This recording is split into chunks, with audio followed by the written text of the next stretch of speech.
Ang programang ito ay rated SPG. Striktong patnubay at gabay ng magulang ang kailangan. Maaaring may masiselang tema, lengguwahe, karahasan, sexual, horror o droga na hindi angkop sa...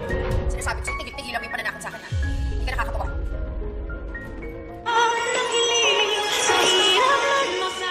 Narito na nga ang ating abangan mamaya sa abot kamay na pangarap. Pinagsabihan nga muli dito ni Zoe ito nga si Annalyn na tigil-tigilan daw ang pananakot nito dahil hindi nga daw nakakatuwa itong si Annalyn. At ito naman ang sakto na naabutan nga dito ni Nurse Karen at Nurse Evan. At labis naman nagtataka ang dalawang ito na kung bakit ganun na lamang ang inaasta ni Zoe dito nga kay Annalyn. At galit ba daw ito? At dito naman na sumagot itong si Annalyn dito sa kanyang mga kaibigan at sinabi na nagpaparamdam daw itong si Don Pepe sa kanya. Baka may gusto daw itong ipapahiwatig. O bakit naman parang nagigilty daw itong si Zoe. At yun nga, ay napaisip na naman itong si Annalyn. Samantala, masinsinan naman na kinausap ni Lynette itong si Annalyn. At sinabi ni Annalyn dito sa kanyang ina na kung kinakailangan lumipat siya dito sa Apex Hospital nang sa ganon mabantayan niya at pangangalagaan itong kanyang lolo Pepe ay gagawin daw niya ito. At lalo na ngayon na may magbabalik nga sa inaakala ni Giselle na wala na nga itong kanyang anak at wala nga siyang kaalam-alam na buhay pa pala itong kanyang anak na si Chosen. At ito na nga ay ipapasa ang titulado ng Apex dito sa kanyang anak na nag-iisa. At makikilala na rin itong si Annalyn.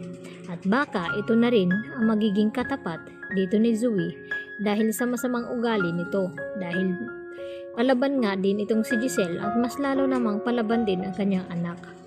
Kaya yan naman ang ating pagkaabangan. Samantala, hindi na nga nagpatumpik-tumpik pa itong si Moira nang makakarinig siya na pinagdudahan daw ni Giselle itong si Carlos na may kinalaman sa nangyari nga dito kay Don Pepe na nag-cardiac arrest. At dito naman na kinumporma ni Moira kay Carlos kung totoo nga ba ito.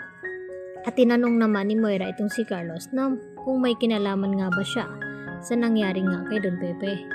At mayroon nga silang mas malaking problema ngayon dahil lumabas na nga itong fingerprint results dito ni Zoe.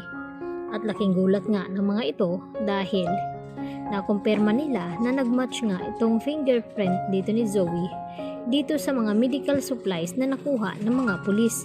At dito naman na humihingi ngayon ng tulong itong si Moira kay Carlos na kung ano daw ang dapat nilang gawin. Ayaw daw niya na baka makulong daw itong si Zoe. At kinakailangan na magawan agad daw nila ito ng paraan sa madaling panahon bago makakarating dito kina Giselle at RJ itong resulta ng fingerprint dito ni Zoe.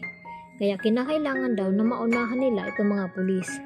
Kaya napaisip naman itong si Carlos at inamin din ni Carlos dito kay Moira na may kinalaman nga siya sa nangyari nga dito kay Don Pepe dahil gusto niya daw maprotektahan itong kanyang anak na si Zoe na hindi mabuking ang kanilang sikreto dahil hindi lang si Zoe ang mawawala kay Carlos pati na rin ang kanyang asawa na si Lynette kapag nalaman nito na itong si Zoe ay kanyang anak at pinaglihiman niya ng matagal ang kanyang asawa at niloko.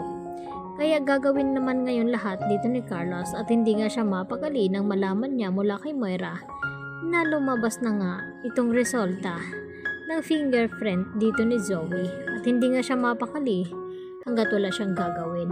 Yan ang ating pakatutukan mamaya sa abot kamay na pangarap.